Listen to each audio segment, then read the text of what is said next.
All right, he is the former undisputed UFC lightweight champion, Charles "Do Bronx" Oliveira, certainly going to be in the UFC Hall of Fame as the company's most decorated finisher of all time, and no surprise, Charlie Olives has prioritized the finish in this matchup here tonight. He always does, and I think it's that killer be killed mentality that made him so fun. You always knew, man, at some point he's going to get hurt and he's not going to get up. But during that time that he did, he was so fun. From Justin Gaethje hurting him on multiple occasions, to Michael Chandler, to everyone else kind of putting him down, to him lifting himself up and getting the victory. Tonight he will have to do that again, but he needs to be a little safer. I think if Charles Oliveira was a little smarter in the octagon, he could add some years to his fight career. Let's see if tonight we see a pivot in the approach from Do Bronx. Well, he's got to be a judge's dream. Went the distance with Tony Ferguson in 2020, but that was his first decision fight since 2014. Killer be kill. We'll see how it goes for Charles Oliveira tonight.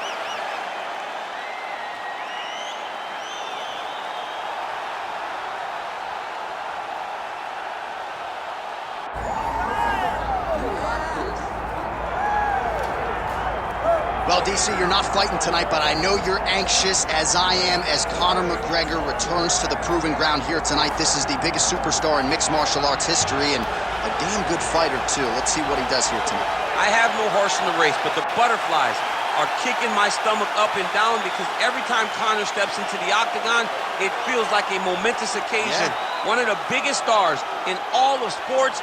He transcends the sport of mixed martial arts. A guy that has a fantastic left hand. He's very quick. He's a master of managing distance, managing space, and the speed and the ability, the eyes of Conor McGregor is something that we don't pay enough attention to when we watch him fight. And of course, every time he competes, all eyes are on Conor McGregor, and yet more often than not, he doesn't show up flat on fight night. He rises to the occasion. The Jose Aldo fight certainly is the one that people will historically talk about, but let's see how it goes in this spot for Conor here tonight.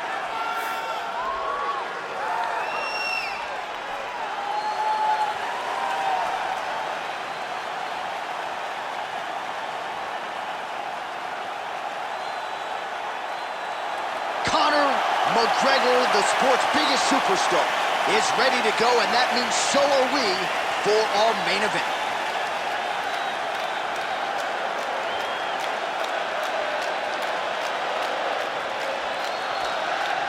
Our tale of the tape for this lightweight championship fight. Here's Bruce Buffer. Ladies and gentlemen, this is the main event of the evening.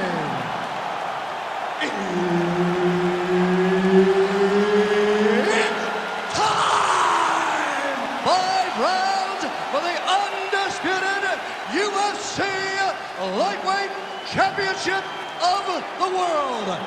Introducing first, fighting out of the blue corner, presenting the challenger, Charles "Do Bronx" Oliveira. And now, introducing the champion, fighting out of the red corner. Ladies and gentlemen, presenting the reigning, defending UFC Lightweight Champion of the world, the notorious Conor McGregor! And there's Herb Dean. He will handle the action inside the octagon. Bowen waits. That is Brazilian Portuguese for good night. And Charles Oliveira is hoping to hear that at night's end against Conor McGregor. What a fascinating lightweight matchup. Conor going to try to keep this fight on the feet, but he believes he has a decided advantage. I wish I knew Portuguese like you, my brother. But let me tell you one thing, man. Conor McGregor feels like he has the advantage. He could possibly hurt Charles Oliveira. But does he really hold the advantage? We have seen so many great strikers get a hold of Do Bronx and hurt Do Bronx, but not be able to finish him. Can Conor McGregor be that guy? Can that bomb of a left hand be the shot that shuts the lights off on Charles? Oh, he's in real trouble now. Now he's got good body position, yup. Oliveira's trying for a submission here. Arms in deep. Oh, favoring position over submission. Very smart decision. You never want to value the submission over keeping dominant position.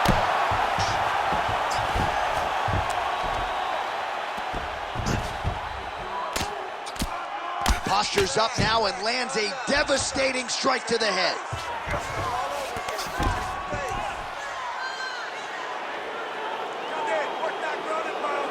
And there it is, another strike on the ground, gets through. Oh, nice. Ooh, right into side control, DC. This is where you want to be now because you get to make your opponent decide. They try to turn back into you, you can attack guillotine. If they turn away to try to get to your knees, you throw your hooks in and you got all your rear choke submissions.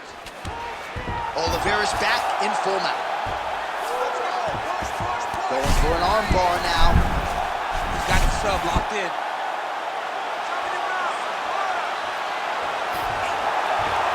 Had the submission in very tight, but as it started to slip, he went right back to the dominant position.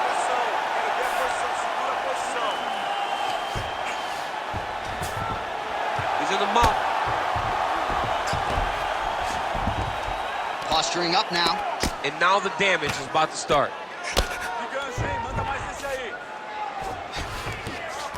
Under a minute now to go in the round.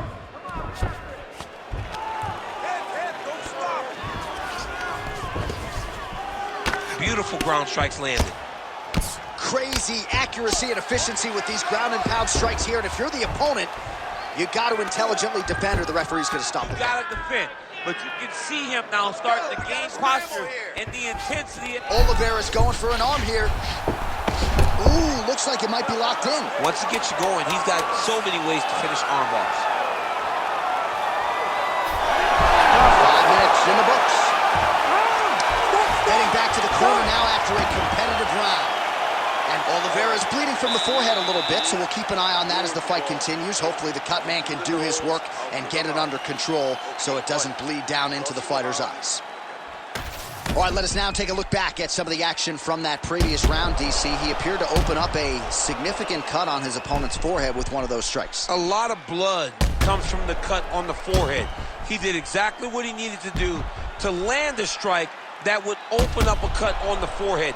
Now that he's got the target, he has got to continue to go there. He's got to continue to land in that spot to try to get his opponent out of there. Of course, his corner imploring him to be more sound defensively. The cut man appeared to do a pretty good job. Let's see how this next round plays out. Well, the proud Ironman made of Conor McGregor seems to have found his range early here tonight. It's amazing what he has done, not just for the sport of mixed martial arts, but for the profile of Ireland in the UFC. History is going to look back fun. Man, he has a great double leg. My goodness, he has a great double leg. All right, looks like that Darce's tight. Getting close to the finish.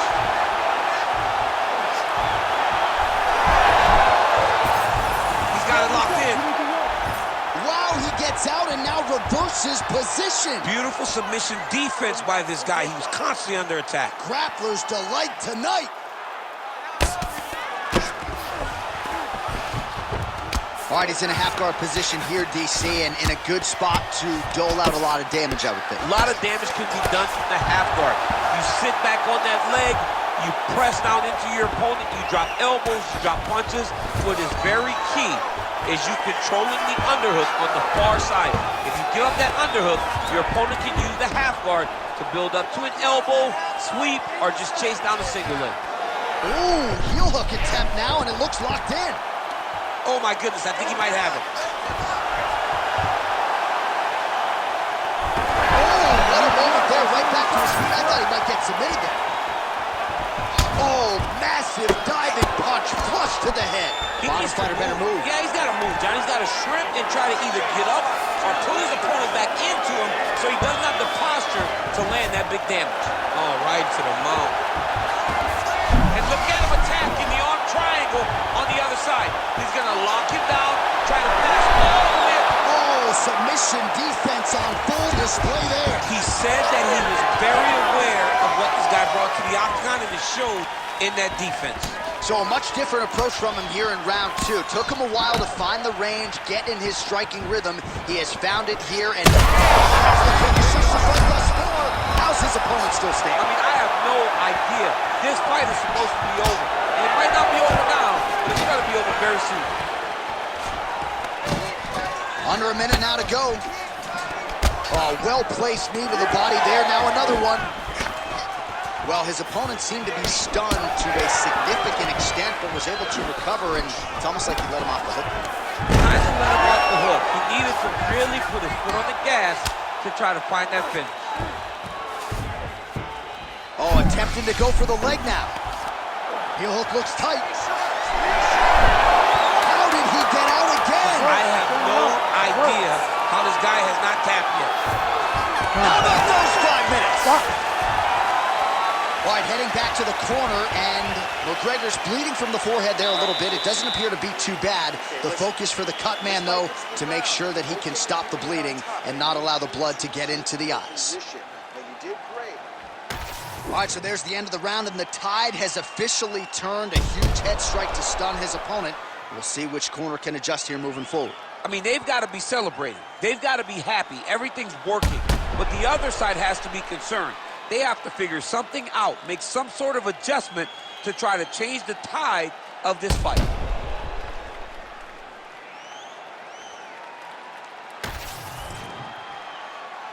Ready to fight? Ready. Round 3 of a possible 5.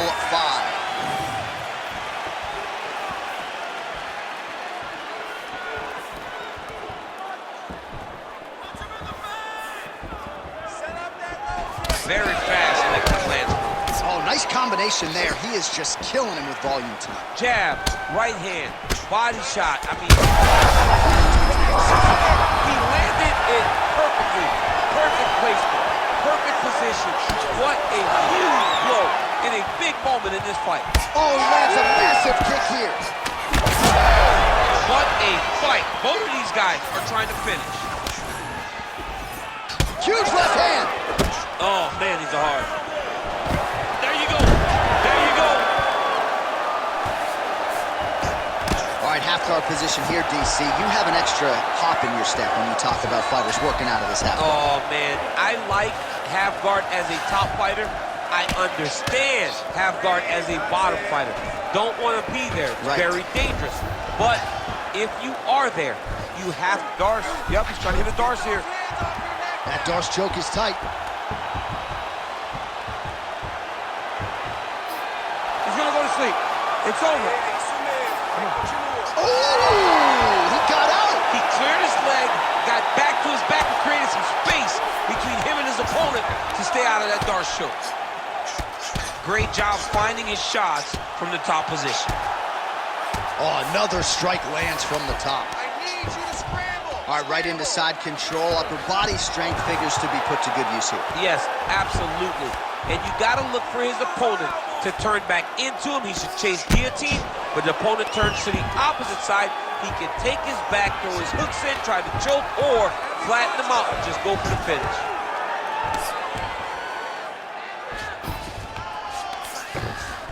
Get your hips back. Move your hips. Oh. Oh, McGregor's now dealing with a cheek cut. Keep moving those hips until you get your guard back.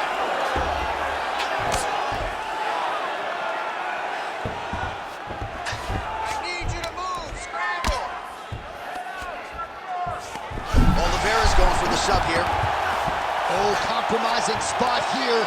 Triangle choke is locked in.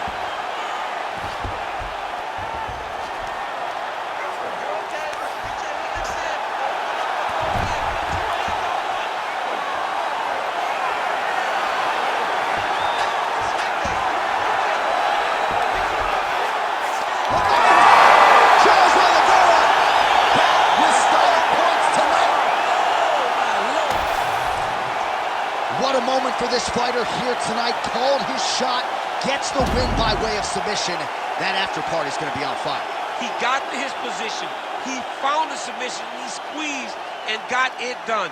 It was amazing to watch, and it was amazing to be a part of the broadcast for such an amazing performance. The decision is inside the octagon. It resides with Bruce Buffer. Ladies and gentlemen, referee Herb Dean's called a stop to this contest at 4 minutes, 39 seconds of the third round, declaring the winner by tap out and new UFC lightweight champion of the world, Charles "The Bronx" Oliveira. All right, so another win by submission for the UFC's submission king, Charles "Do Bronx" Oliveira. Nobody's ever done it better. No one has done it better than Do Bronx on the ground. When you're on the ground with Charles Oliveira, you are constantly in danger. And tonight he showed why he's the best grappler, our submission finisher.